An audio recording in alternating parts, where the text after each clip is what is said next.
So today we are going to learn about the decoder circuit. So what is decoder circuit and how this decoder circuit works? So decoder circuit is also a combinational logic circuit. That means it's have no any memory. So the output directly depends upon the inputs. That's why it is combinational logic circuit. So basically, what is a decoder circuit? Decoder is a circuit in which where we input we have n number of inputs. This circuit may give output up to 2 to the power n outputs. So this is very much important. If we have n inputs, the output up to 2 to the power n.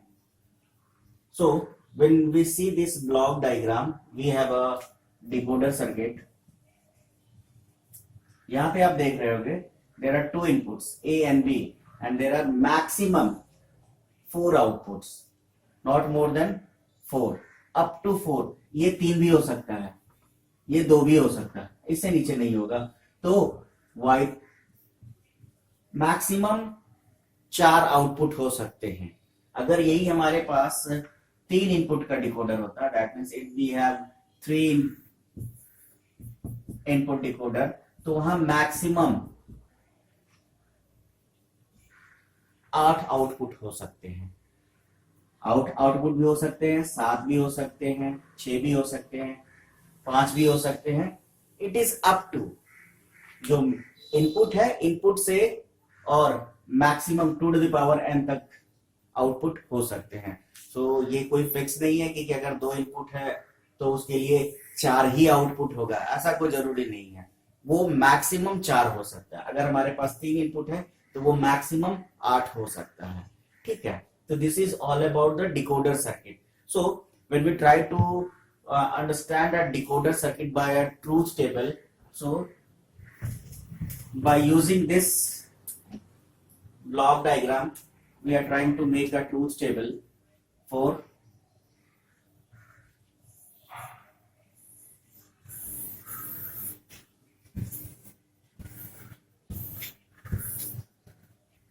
अब जैसा कि इस truth table में आप देख रहे होंगे, मैंने इस डिकोडर के लिए ये ट्रूथ टेबल तैयार किया है.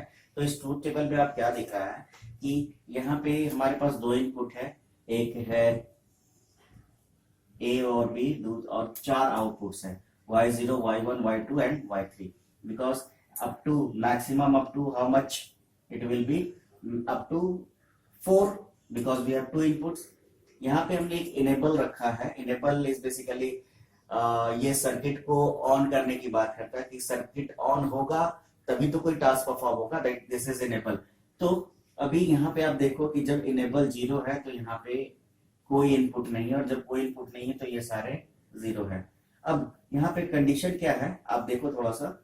जब हमने इनेबल यहाँ पे इनेबल सबको 1 रखा है, दैट मीन सर्किट हमारा ऑन है, तो इसको भी हम लोग हाइड कर देते हैं. अब यहाँ देखो हो क्या रहा है कि जब हमने ए और बी पे ए पे भी 0 दिया और बी पे भी 0 दिया तो हमारा आउटपुट आया 0 0 0 1.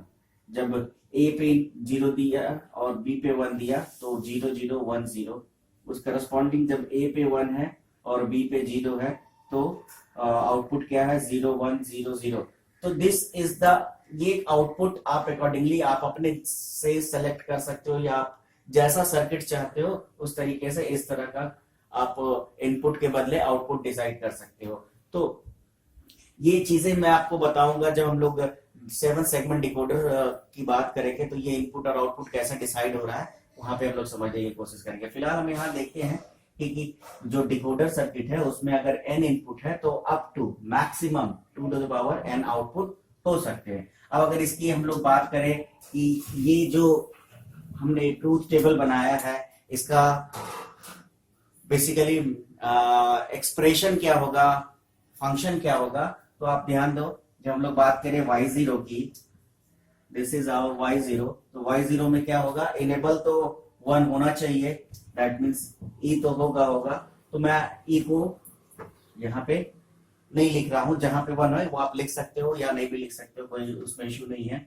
लेकिन फिलहाल समझने के लिए अब हम देखते हैं यहाँ पे कि ये जब y0 की बात करते हैं तो y0 कब सेलेक्ट हो रहा है. तो y0 जब है हमारा यानी y0 का वैल्यू ये है, उस समय इनपुट हमारा क्या है, तो a b। वहीं पे जब y1 की बात करें तो y1 आप देखो, y1 के लिए यहाँ पे क्या है, इनपुट a1 है और b0 है, that means a1 and b0 because b is 0। जब y3 की बात करें तो सॉरी y2 की बात करें तो y2 का लिए क्या है, a1 a0 b1 a0 b and y3 के लिए ये है a0 b0। So this is all about a decoder circuit and the truth table of decoder circuit. Now we can draw similarly the decoder circuit of 3 inputs, 4 inputs. So it is very much important to understand that if the input 3 input, the maximum output is 8. It may be possible output may be 7 or 6. It is not necessary कि वो 8 ही होगा, वो 6 भी हो सकता है, वो 7 भी हो सकता है, लेकिन मैक्सिमम 8 होगा, उससे ज्यादा नहीं होगा। So this is about decoder circuit. इसी का एक रिवर्स सर्किट होता है जिसको हम लोग कहते हैं इनकोडर सर्किट, जो इसी के रिवर्स में काम करता है। तो इनकोडर सर्किट क्या है उसके बारे में भी समझेंगे, लेकिन एक बात जो बहुत इंपॉर्टेंट है मैं आपको बता देता हूं कि अगर हमारे पास 3 इनपुट का डिकोडर सर्किट नहीं है तो हम 2 इनपुट के डिकोडर सर्किट को यूज करके भी 3 इनपुट के डिकोडर सर्किट को बना सकते हैं। अगर हमारे पास 4 इनपुट के डिकोडर सर्किट नहीं है तो हम लोग 3 इनपुट के डिकोडर सर्किट को यूज करके 4 इनपुट का डिकोडर सर्किट बना सकते हैं। 2 डिकोडर सर्किट को 2 इनपुट के 2 डिकोडर सर्किट को यूज करके हम लोग 3 इनपुट के डिकोडर सर्किट को ड्रॉ कर सकते हैं। वो कैसे करते हैं देखते हैं। हाँ, एक और बात जो मैं बताना भूल गया कि यहाँ पे इसका आप सर्किट भी ड्रॉ कर सकते हो। तो ये हमारे पास आ गया है, अब इसके अकॉर्डिंगली हम लोग सर्किट को आसानी से ड्रॉ कर सकते हैं। So we have 4 outputs y0 y1, so 1 2 3 4। why we have draw the AND gate because a and b के बीच में यहाँ पे क्या है, AND gate है, a b a b a b a b and the एक अनदर सिग्नल था जो इनेबल था, ठीक है, जो हर जगह होगा e डॉट, ठीक है। तो इसके लिए बाय डिफॉल्ट हमने क्या किया, एक ई सिग्नल के लिए हमने आउटपुट ले लिया, इनेबल के लिए ये ई है। और अब इसी तरीके से हमें क्या करना है, this is y0 y1 y2 and y3। y1 के लिए y0 के लिए क्या है, y0 के लिए both a and b,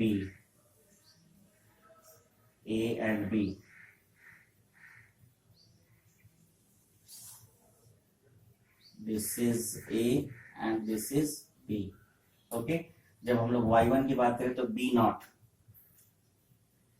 a और यहां पे हम लोग b0, y2 में a0, दैट मीन्स यहाँ पे हम क्या कर रहे हैं, नॉट गेट लगा दिया।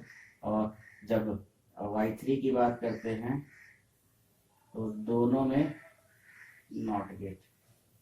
तो this is the output, the circuit diagram of 2:4 decoder.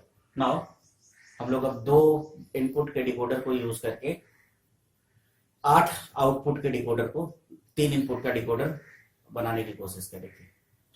So here we have कि if we have low order decoder and we want to develop और क्रिएट और we need high order decoders, we can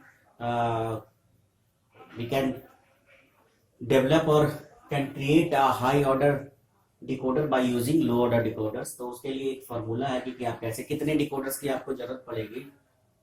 तो let suppose कि हमारे पास एक 2:4 का ही decoder है और हमें चाहिए 3:8 का डिकोडर के लिए चाहिए। तो वहां पे हम लोग 2 2:4 के डिकोडर को यूज करके 3:8 का डिकोडर हम लोग 2 2:8 के 4 के डिकोडर को कंबाइन करके एक तरीके से हम 3:8 के डिकोडर के तौर पर उसको यूज कर सकते हैं। तो उसके लिए एक सिंपल फॉर्मूला है कि कितने डिकोडर्स की रिक्वायरमेंट होगी।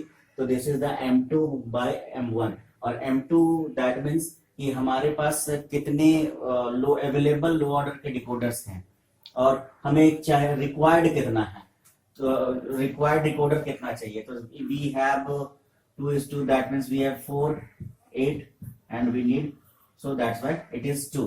तो हम लोगों को 2 डिकोडर्स की जरूरत पड़ेगी। उसी तरीके से अगर हमारे पास जरूरत पड़ेगी, हमें 4:16 की जरूरत पड़ेगी, तो उसी तरीके से यहाँ पे डिवाइड करके आपको पता चल जाएगा कितने के डिकोडर की आपको जरूरत है।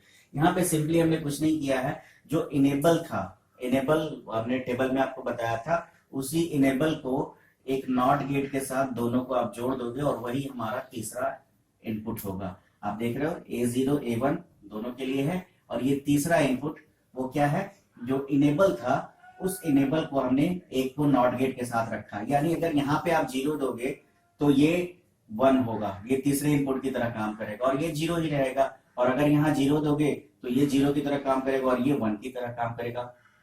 और इस तरीके से आपको यहाँ पे अप टू 8 आउटपुट मिल जाएंगे। तो this is all about the decoder circuit. इसके बाद हम लोग इनकोडर को समझने की कोशिश करेंगे कि इनकोडर सर्किट क्या है। Thank you.